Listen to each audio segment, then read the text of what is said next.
How to top up a PayPal account from a bank account. Hello everyone. In this video, I will show you how to top up your PayPal account from your bank account. To see all transfer options for Central and South American countries, visit the PayPal Offerings Worldwide page and select a specific country. To withdraw money from your PayPal account, go to Wallet. Now click Transfer Money and then click Transfer to your bank. After that, follow the on-screen instructions. To withdraw money on the app, tap your PayPal balance. Next, tap Transfer Money and then tap Transfer to Bank and follow the instructions. If you selected Instant Transfer, you should see the money in your bank account in minutes, but this time frame may vary depending on the bank.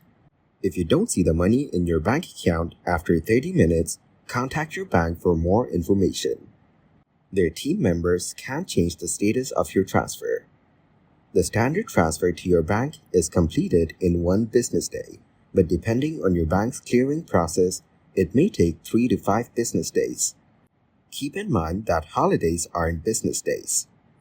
Standard transfers to your eligible debit card takes approximately 48 hours. Thank you guys for watching this video. Hope you got some value. Make sure to like the video and subscribe to the channel to get notified of new videos. See you in the next one.